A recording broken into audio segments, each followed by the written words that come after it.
NCB times ಮೀಡಿಯಾಗೆ ಸ್ವಾಗತ. ನಾನು Darshan Hunsur. Sandalwood ನಟ Mayur Patel drink and drive ಸರಣಿ ಅಪಘಾತ. 4 ಕಾರುಗಳು ಚಿಂದಿ. ಸಿಲಿಕಾನ್ ಸಿಟಿಯ ಓಲ್ಡ್ ಏರ್ಪೋರ್ಟ್ ರಸ್ತೆಯ ಕಮಾಂಡೋ ಆಸ್ಪತ್ರೆ ಸಿಗ್ನಲ್ ಬಳಿಯಲ್ಲಿ ಕಳೆದ ರಾತ್ರಿ 10 ಗಂಟೆ ಸುಮಾರಿಗೆ ಭೀಕರ ಸರಣಿ ಅಪಘಾತ ಸಂಭವಿಸಿದೆ. ಸ್ಯಾಂಡಲ್ವುಡ್ ನಟ ಮಯೂರ್ ಪಟೇಲ್ ತಮ್ಮ ಫಾರ್ಚುನರ್ ಕಾರನ್ನ ಅತಿ ವೇಗವಾಗಿ ಹಾಗೂ ಅಜಾಗರೂಕತೆಯಿಂದ ಚಲಾಯಿಸಿ ಸಿಗ್ನಲ್ನಲ್ಲಿ ನಿಂತಿದ್ದ ಕಾರುಗಳಿಗೆ ಹಿಂಬದಿಯಿಂದ ಜೋರಾಗಿ ಡಿಕ್ಕಿಯನ್ನ ಹೊಡೆದಿದ್ದಾರೆ.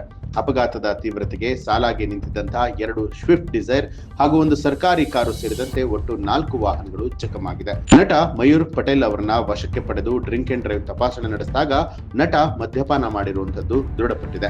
ಅಚ್ಚರಿಯ ವಿಚಾರ ಅಂತ ಹೇಳಿದ್ರೆ ಅಪಘಾತ ಎಸಗಿದ ನಟನ ಕಾರಿನ ಇನ್ಶೂರೆನ್ಸ್ ಕೂಡ ಲ್ಯಾಪ್ಸ್ ಆಗಿರುವಂತದ್ದು ತನಿಖೆಯ ವೇಳೆಯಲ್ಲಿ ಬೆಳಕಿಗೆ ಬಂದಿದೆ.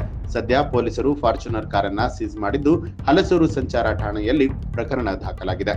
ಈ ಒಂದು ಅಪಘಾತದಿಂದಾಗಿ ಕಾರು ಮಾಲೀಕ ಕಂ ಚಾಲಕ ಶ್ರೀನಿವಾಸ್ ಎಂಬುವವರ ಬದುಕು ಬೀದಿಗೆ ಬಿದ್ದಿದೆ.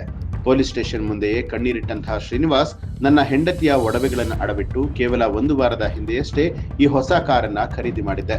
ಕಂಪನಿಯೊಂದಕ್ಕೆ ಬಾಡಿಗೆಗೆ ಓಡಿಸುತ್ತಾ ಜೀವನ ಸಾಗಿಸ್ತಾ ಇದೆ. ಫೆಬ್ರವರಿ 5ಕ್ಕೆ ಮೊದಲ EMI ಕಟ್ಟಬೇಕಾಗಿದೆ. ಈಗ ಕಾರು ಜಖಂಗೊಂಡು ನಿಂತು ಹೋದ್ರೆ ನಾನು ಸಾಲವನ್ನ ತೀರ್ಸೋದಾದ್ರೂ ಹೇಗೆ ಅಂತ ಹೇಳಿ ಅಳಲನ್ನ ತೋಡ್ಕೊಂಡ್ರು.